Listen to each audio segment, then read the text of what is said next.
a side event on small developing states calling for action for climate finance at the Benelux European Investment Bank Pavilion, a panel discussion was centered around climate finance.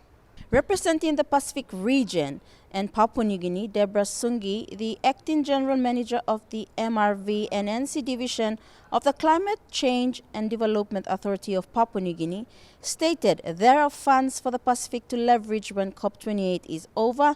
However, there is not enough of the capacity strengthening and the capacity of existing institutions to have direct access to climate finance. An outcome that I wanted to make mention of is the Loss and Damage Fund pledges. I've been talking about it and trying to explain the difference with the Loss and Damage Fund and the Adaptation Fund.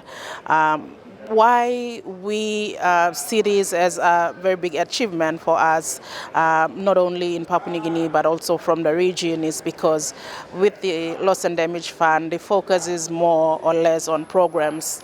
And the difference with the programs and the projects are programs are more specific in general, while the other finance or the funds like Adaptation Fund, it's more project specific and it's very direct to one project. So that is the difference that we have, and that has been seen as the outcome that we leveraging from in terms of getting the needed support that we have been talking about since Paris, and after 10 years or so, this is something positive. And we've seen countries coming on board and ensuring that they support the Loss and Damage Fund.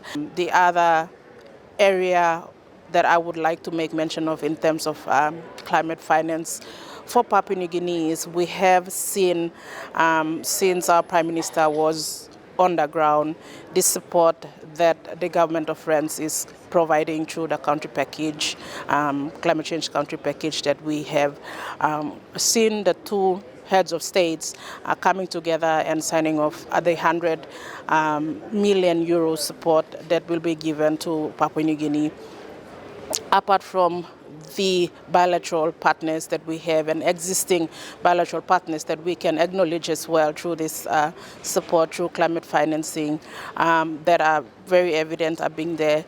We have, at least in this COP, two other agreements that we have signed off with the government of Singapore under the ITMOS arrangement, and the government of Japan with the first JCM arrangement that will be going forward at the end of the month. And so this is in itself a lot of finance that we've seen in here in the support, and also we've just signed off an MOU with Blue Carbon, which is an implementing agency for the UAE government, and we are happy to see the progress.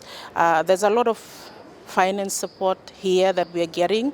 For us in the country is to ensure that we build our institutional arrangements and governance framework to ensure that we have access to those finance within, and we govern them, and we have an accountable and transparent manner to implement the projects that needs to be supported through these funds. In simplifying the access of the finance available and where these funds need to be directed to, for Papua New Guinea, a call to action for climate finance needs a new approach. We need to see the support that is and should be given to us in terms of the climate finance support. When the support is being given, it has to be really zoomed down to ensure that we build our capacity, and that capacity not only and not randomly from any other persons.